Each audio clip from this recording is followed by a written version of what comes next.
మధుమేహం అందరినీ భయపెడుతున్న నేపథ్యంలో షుగర్ జబ్బును ఎలా అదుపులో ఉంచుకోవాలి, ఆహారం, వ్యాయామం విషయాల్లో మధుమేహులు ఎలాంటి జాగ్రత్తలు తీసుకోవాలి, మధుమేహాన్ని అదుపులో ఉంచుకునే మార్గాల గురించి ఇప్పుడు తెలుసుకుందాం.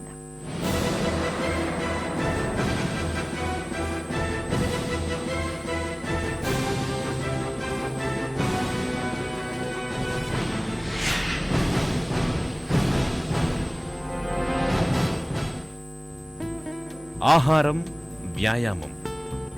మధుమేహాన్ని నివారించాలన్నా, ఒకవేళ మధుమేహం వచ్చిన తరువాత నియంత్రణలో పెట్టుకోవాలన్నా మనకున్న ఒక మార్గం ఆహారంలో మార్పులు చేసుకోవడం, నిత్యం వ్యాయామం చేయడం.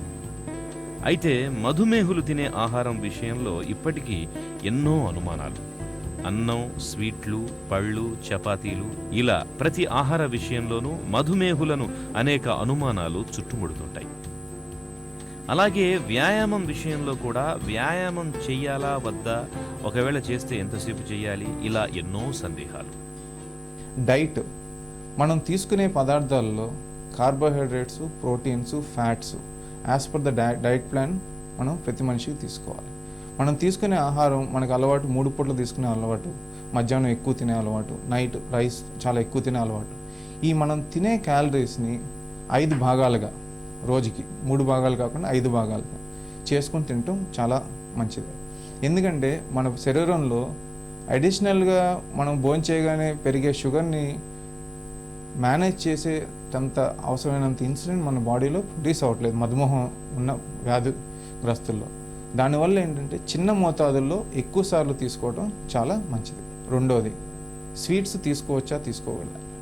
మనం డైట్ ప్లాను చాలా బాగా ఫాలో అవుతూ ఒక పేషెంట్కి 1600 క్యాలరీలు మాత్రం తీసుకోవాలి అనేది మనం డాక్టర్ గారు, డైటీషియన్ కలిసి మీకు ఇచ్చినప్పుడు అది ఫాలో అవుతూ షుగర్స్ ఎప్పుడు కంట్రోల్లో ఉంటే ఎప్పుడన్నా అంటే అకేషనల్ నెలకో, 2 నెలలకో, 3 నెలలకో 1-2 స్వీట్లు తినడం వల్ల వచ్చిన ఇబ్బంది ఉండదు. కాకపోతే రోజు తినటం అనేది, వారానికి 2-3 సార్లు తినటం అనేది, షుగర్ కంట్రోల్ లేనప్పుడు తినటం అనేది కరెక్ట్ కాదు.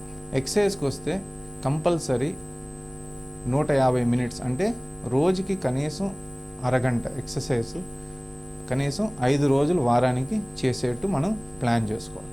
దీంట్లో మెయిన్లీ ఏరోబిక్ ఎక్సర్సైజ్ అంటే సైక్లింగ్ కానీ, వాకింగ్ కానీ, క్రాస్ ట్రైనర్ అండ్ స్విమ్మింగ్ కానీ చేసుకోవడం చాలా అవసరం.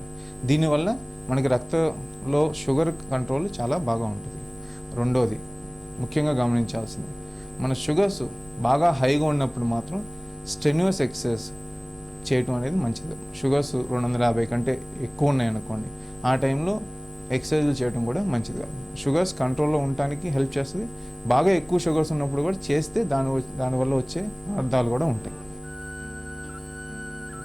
Prevention is better than cure అన్నది వైద్య నానుడి. నిజానికి మధుమేహం అన్నది జీవనశైలి జబ్బు. గతి తప్పిన ఆహారపు అలవాట్లు, కనుమరుగైన శారీరక శ్రమ, శృతి మించిన ఒత్తిళ్లు, వెరసి గజిబిజిగా మారిన జీవనశైలి పుణ్యమా అని ఈ తీపి జబ్బు పంజా విసురుతోంది. తినే ఆహారం, చేసే వ్యాయామం, ఇంకా ఒత్తిళ్ల విషయంలో కాస్త జాగ్రత్తలు తీసుకుంటే షుగర్ జబ్బుకు కళ్ళెం వేయవచ్చు. కుటుంబాల్లో అప్పటికే షుగర్ బాధితులుంటే మరింత జాగ్రత్త వహించాల్సి ఉంటుంది. మన పాపులేషను మనం చెప్పుకున్నట్టుగానే హై రిస్క్ పాపులేషను, అందరికీ మధుమేహం వచ్చే రిస్క్ ఉన్నట్టే. ఎందుకంటే మన పాపులేషన్లో డయాబెటీస్ సంబంధించిన జెనెటిక్ ఫ్యాక్టర్ చాలా స్ట్రాంగ్గా ఉంది. సో అందుకని మేము రికమెండ్ చేసేది ఏంటంటే, మన పాపులేషన్, మన అందరూ కూడా మోర్ దెన్ 30 ఇయర్స్ ఎవరికైతే ఉంటుందో వాళ్ళందరికీ కూడా డయాబెటీస్ స్క్రీనింగ్ చేసుకోవాలి. బ్లడ్ షుగర్ టెస్ట్ చేసుకొని దాన్ని బట్టి ఎవరికైతే డయాబెటీస్ వచ్చే రిస్క్ ఎక్కువగా ఉందో, అంటే రక్తంలో షుగర్ లెవెల్ బట్టి ఈ రిస్క్ తెలుస్తుంది మనకి. నార్మల్గా బ్లడ్ షుగర్ ఫాస్టింగ్లో పోస్ట్ ప్యాండిల్ అని చేసి చూస్తాం.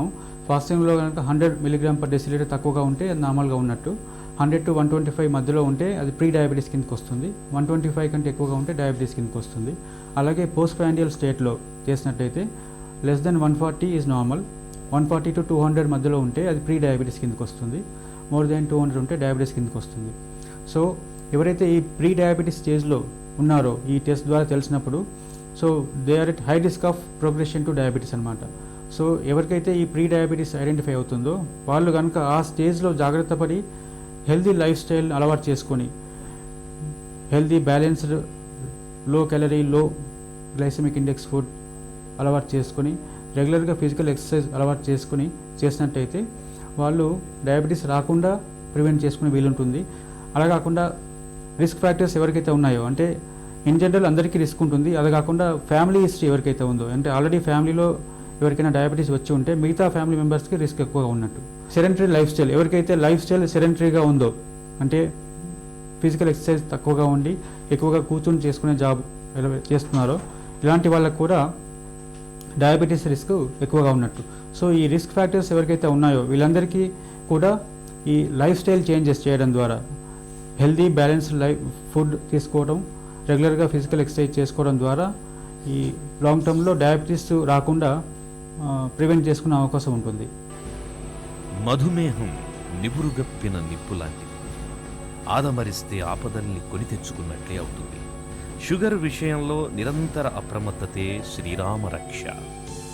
తరచుగా రక్తంలో గ్లూకోజ్ స్థాయిని చెక్ చేసుకోవడం, శాకాహారాన్ని ఎక్కువగా తీసుకోవడం, నిత్యం తగినంత శారీరక వ్యాయామం చేయడం, ఒత్తిళ్లను తగ్గించుకోవడం, ధూమపానం, మద్యపానం లాంటి అలవాట్లకు దూరంగా ఉండడం లాంటి జాగ్రత్తల వల్ల మధుమేహాన్ని నివారించుకోవచ్చు. ఒకవేళ ఇప్పటికే మధుమేహం ఉన్న నియంత్రణలో పెట్టుకోవచ్చు. ప్రపంచ మధుమేహ నివారణ దినోత్సవం సందర్భంగా చాప కింద నీరులా శరీరాన్ని చుట్టబెట్టే సైలెంట్ కిల్లర్ మధుమేహానికి కారణాలు, చికిత్స, నివారణ మార్గాల గురించిన ప్రత్యేక కథనాన్ని చూశాం కదా.